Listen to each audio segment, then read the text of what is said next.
Emma, welcome to the podcast. I'm so excited to have you here. Thank you so much. I'm so excited to be here. It's really an honor. Thank you. I've been looking forward to talking to you about Someday, Someday. I reviewed it back in episode 234, and I loved Max and Silas's story so much. Tell our listeners in your words what this story is about. Oh boy, that's sort of like the dreaded writing of the blurb for a book where you try to sum it up. Well, I think for me, it's about Max and Silas. Max is he's an ER nurse who had a kind of a rough childhood. He was kicked out of his house as a teenager by his father for being gay. And he subsequently had a kind of a rough life on the streets for a little while after that. But he pulled himself up, went through nursing school, and he became an NA sponsor. And Silas, he is the son of a pharmaceutical dynasty, like a multi-billion pharmaceutical dynasty. And he also had a not wonderful childhood in the sense that his father sent him to a very brutal conversion therapy camp.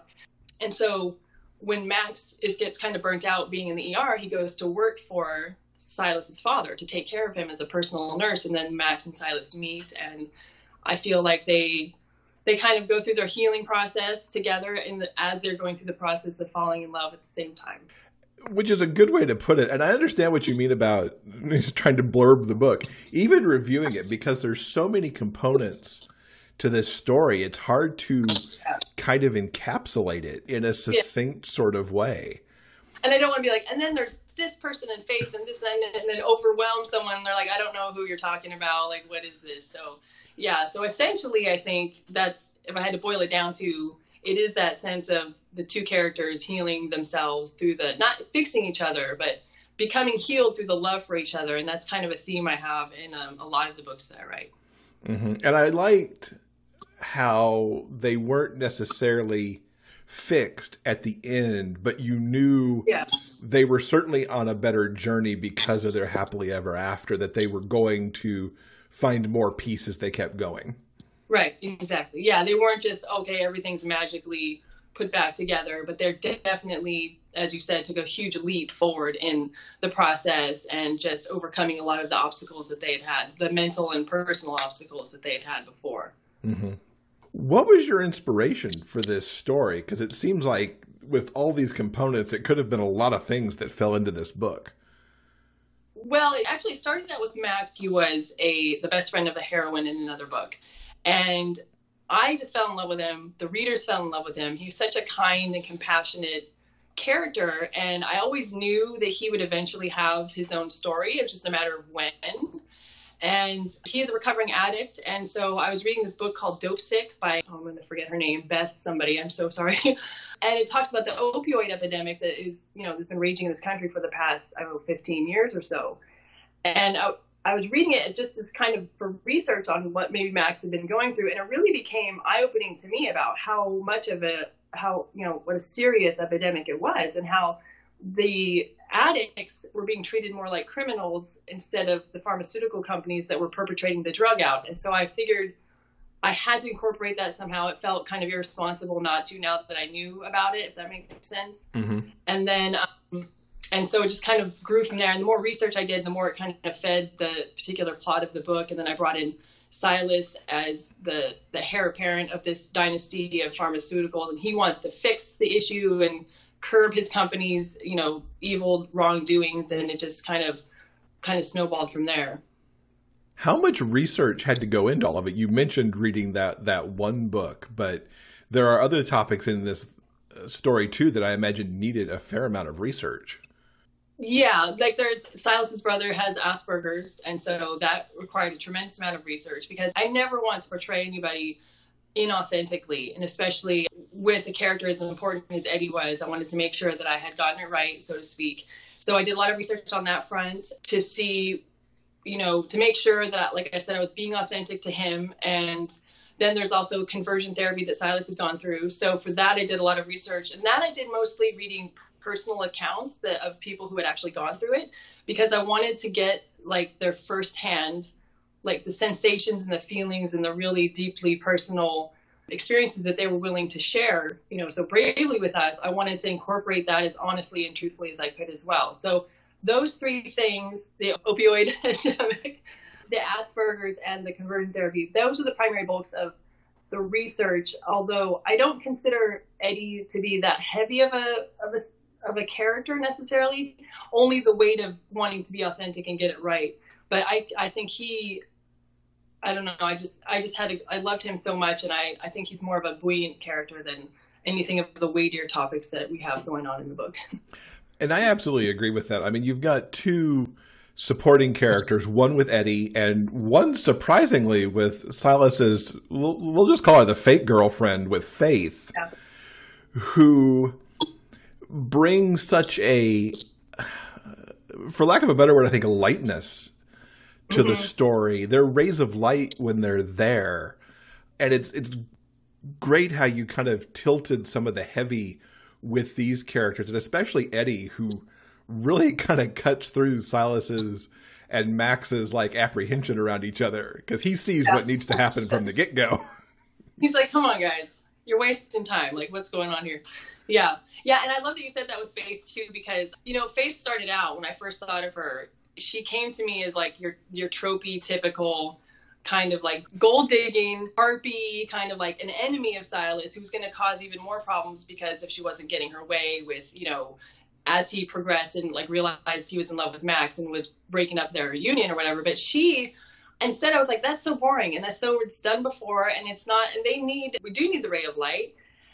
But more than that, it wasn't even a conscious decision. She just kind of came forth as like, no, I'm fun. I'm an ally. And yes, I am a gold digger. She's unapologetic about that, but she's not like, still has a heart, and she still has, sensitivities. And when she sees that her relationship with Silas, which she was fine with it when she thought there was nothing at stake, when she thought that he was like either asexual or just shut down completely. But when she realizes he has feelings for Max, she's like, well, then what we have cannot go forward. And I really love that she came through that way. And I say this like, she's her own person. Like, I didn't create it that way. I know that might sound weird, but I know a lot of authors probably, and you probably know this yourself, the characters just are who they are. And you can try to force them to be something, but it doesn't always work that way. And so I had this one idea of her, and she just burst out into something completely different. And I love that she is who she is instead.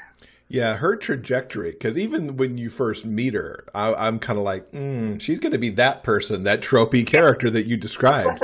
And then you find out relatively quickly that she's not. Right. She's fine playing the role she's been cast in, but she's also fine leaving that behind. Right. So long as she gets her big apartment in Queen's Anne, then she's good to go. Yeah, exactly. And Eddie, I tell you, I mean, the way he is from the very beginning that we meet him, he's a delightful character, and he's part of their healing journey too for Max and Silas. So happy to read the reviews that said that he was such a light for them as well, for the readers as well, and that he was so well loved. And that was not only a huge validation of just, him as a character, but as I said about making sure that him having Asperger's and being authentic to that experience was really, I had done him justice, so to speak. And so, yeah, he's wonderful. And I just love how I could put anything like his love of David Copperfield or his love of literature. I could just kind of put it all through him and let him be artistic in the way that Silas and Max necessarily are not. So I mean, Silas has his piano playing, but he's not emotive like in poetry and words, and clearly he's not a romantic that way. So yeah, and Eddie got a complete arc, just like Faith did. They weren't just side characters who were just sort of kind of along for the ride. They got their own finale moment, which was really awesome. Oh, thank you. Yeah, I try to do that. If the character has such an important role to play, then I want to make sure they're not kind of left in the dirt. Were you ever concerned about putting too much into this book in terms of the issues you were kind of looking at here?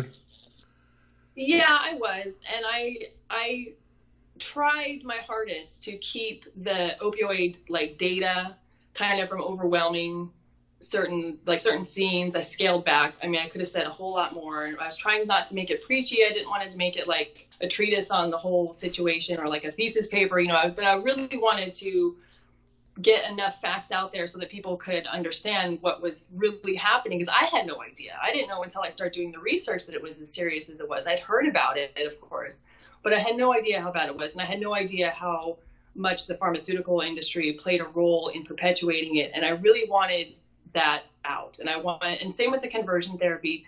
In the course of my research, I was thinking, am I like 10 years too late? Is this really still happening? And I was just heartbroken to hear that it still does. And so, not to the extent that I have it in Alaska necessarily, but the emotional effects are just as brutal to the people who are still experiencing it. And so I was like, okay, I don't want to overwhelm the book with this, but I really want people to know that these things are happening and they need to stop. And so hopefully this is my contribution sort of to that end. So I did try to scale it back, but I wanted to be truthful to it, not kind of skim on the surface at the same time.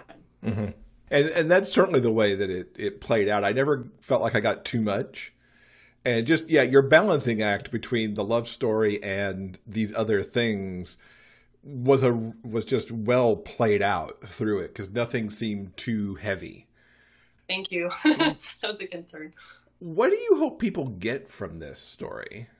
Well, I do hope, like I said, that they have, for one thing, on a personal note, I do have readers who have approached me and said, with regards to the opioid crisis, saying, thank you for kind of shining a light on this, because from an addictive perspective, an addict's perspective, they have been demonized and criminalized so much. And I don't think there's a greater understanding that there's an actual, chemical changes that happen in the brain when these drugs are introduced, where the person's really not in charge anymore. And so it's easy to say, oh, you should just get over it and go to rehab and just pull yourself up and get over it, when there's actual science or chemistry involved that makes that very, very difficult. And so I wanted people to kind of have that understanding, again, with not hitting them over the head with it and not overwhelming a romance novel with that sort of thing. But I also feel like a romance novel it's about love, which is like the most powerful universal experience and emotion that there is. And so if you're going to write a book about that, which is already so important and universal, to me, it makes sense that other serious issues that can be helped with love, or not helped, but trying to say the right word, serious issues and serious life experiences that people are struggling with, how love impacts that, and how that's what's needed, and how much they need, and how much they need to feel accepted, and how much they need to love themselves. To me, that all kind of goes hand in hand. So that's why I think most of my novels deal with more heavier subjects, because to me, the best, or one of the ways to kind of move through anything that's very difficult is with love, in whatever aspect it can take for you. So, You mentioned that you deal in these kinds of topics a lot in your books. Does that mean that you're kind of lean more towards plotting out how everything's going to run together, or are you able to tie all this through as a discovery writer? It's kind of both. I find that I start with a generalized outline, and then to try to keep myself at least on track, especially in the beginning, because the beginning is always the hardest. It's so hard to get those first 20,000 words done.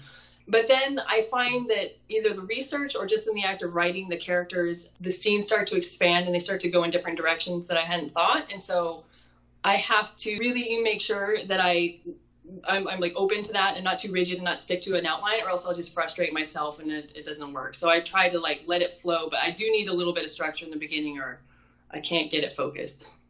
Makes sense. Yeah. What got you started as a writer and as a romance writer?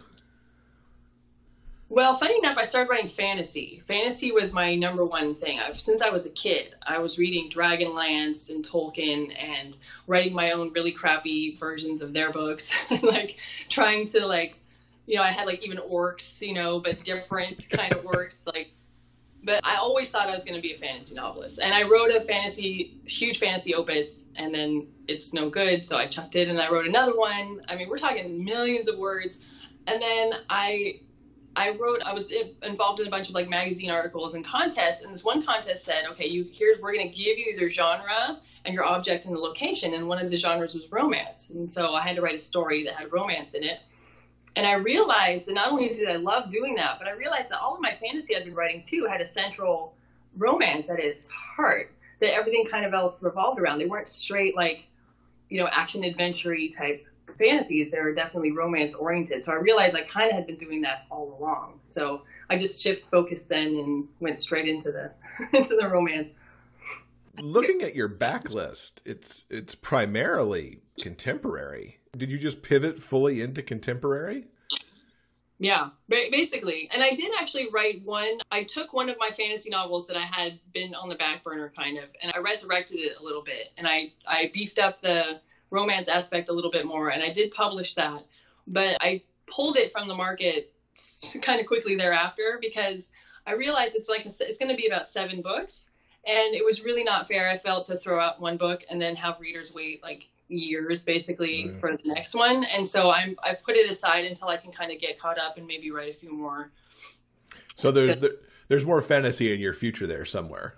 I think so. And it's just also, I feel like whatever I'm called to write, like that's what I have to do. Like I've had books that I've started and I've even announced and I've had to abandon and just be honest with the readers and just say, this is not where I'm going right now. Like, or not where, like, events in the world might change and then it changes what I'm trying to say. And so like, in 2016, I was going to write this book about like a photojournalist in the war. And then things in 2016 weren't so hot for me. So I was like, well, I don't want to write about war anymore. And so I just kind of had to backtrack. So I go wherever the energy, leads me to go. Mm-hmm. And rolling back even further, because you were writing these fantasy works, what was kind of your spark to pick up the pen and write? There's 2 things, I think. One was when I was just a kid, I've always just wanted to read. I was doing a lot of reading and I would write stories to go with that. And I think that kind of just goes hand in hand. If, a lot of times if you read as much, you start to end up wanting to tell your own stories as well. But then I didn't pursue it in college. I pursued theater arts instead and acting and never did anything with it. And then I had other various jobs and a career and travel and yada, yada. But then one day, this sounds really weird, I was on fanfiction.net. And there was, I was playing this Star Wars role-playing game called Knights of the Old Republic. So it's this old Star Wars. It's not about like Luke and Leia. It's older Star Wars time frame. And it was a really great game, but it ended very badly. And so I wrote a fan fiction they gave it a better ending. And it just kept going and going and going and going and going. And I realized as I would post a chapter, I got so involved and I would post a chapter and then like I would get all this feedback. And I realized that I could write, people would read it, and they would, not everybody loved it, of course, but a lot of people did. And it was kind of like this weird validation of something I'd always wanted to do. And finally I just did it. And it was like sitting there, right in front of my face. And so, I don't know, I think to be a writer, sometimes it feels like you need permission. Someone needs to say, yes, you can do this before you say, I am a writer. And like, I don't agree with that, but that's how it went for me. I didn't feel like I could call myself that until I actually started doing that and getting the feedback. And I thought, well, maybe this is something I can actually do. And so from there, that's when I started the contests and the magazine articles or magazine subscriptions and stuff like that. So kind of thank you, fanfiction.net. Who's to say that doesn't pay off? So many people hate it. Right. And I love how your impetus to, go forth and kind of publish the first time was to fix an ending that you hated. Because I think so many of us have endings that we just hate. Things. It was called resolutions. It was even that more in your face. It was like, your resolution sucked. Here's a better one. It's terrible.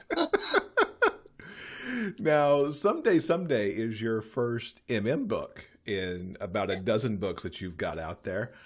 What was it that inspired you to go for this one? Was Max always destined to be gay in that original book? Yeah, he was. Definitely from the beginning. I feel like our world is diverse, and so it makes sense to have characters that reflect that. And so I have characters in many books that are gay or people of color, and he was one of those characters, but just something about him just really stood out to me and to the readers as well. And I just, like I said, I always knew he would have a story. It was just a matter of when. And so when it came that time, when, I don't know, whatever the muse or the energy said, okay, now it's time for Max's story, it was pretty easy to just go ahead and do that. It wasn't like, okay, well now here is in a marketing way, I'm going to try an MM. It wasn't like that. It was definitely just a love story between 2 human beings, and it was just time to tell his story. Mm-hmm. Do we get to have more from you in the future? Yes, and actually I haven't said so before, but I'm doing a new series, a 3-book series. Hopefully they're going to be loosely interconnected standalones, but if they get too tightly woven, then they're going to be not standalones. But I feel the middle book is going to be an MM book because I have 6 characters who are kind of the primary in this series, and 2 of them will get their own book in the middle. That's very cool. So sometime in the next, whenever. The next millennium of time, yes. Well, hopefully, yeah, I'm trying to get them out this year. I have to see if I can get them out really quickly, or if they're too tied together, like they need to be, published quickly, or if I can put a little bit of space between them. We'll have to see. I'm kind of I used to be a faster writer. I'm a little bit slower now, so, well, / lazy. Do you see more being written in the universe where Max and Silas are? A lot of readers have asked that too, because they do love this character so much. And I always say never as far as what could come later. If I feel their story is completely told, then it's usually no. Then usually I feel it's done. I did have a flicker of an idea that's something for Max and Silas, but it was really, I'm hesitant to even talk about, or not talk about it, but to look into it, because it was heartbreaking. It was even more heartbreaking. And I was like, oh my gosh, these guys have already been through so much. I'm like, do I really want to take them down that path? And then so I don't know. We'll have to see. But so for right now, they're happy, and maybe they should just stay happy. They deserve it. Do you have favorite tropes to work with that kind of, make up your brand of storytelling? I don't know. I guess you could say the super broken character. That's the trope. Then okay, one thing I do have though, I don't know if it's a trope, but one of my characters in every single novel I've ever written, one or both, is an artist of some kind. Be that a tattoo artist, a dancer. Silas is a piano player. I have blown glass artists. I have, violinists. I have photographers. The reason is I feel art is kind of like the bridge in between the physical world that we live in and the kind of unknown world beyond. This might sound really strange, but I feel like art is how we can express ourselves as a soul rather than as a body and a brain and chemicals. So I feel like if you're going to write about love, which is also an expression of the soul, I feel, instead of just a body reaction, then it makes sense to me to have someone express that through art as well. If that makes sense. So I always have an artist. I think one book I don't have an artist, but he's a construction worker. He builds things. That's an art. Yeah. There's an extension there.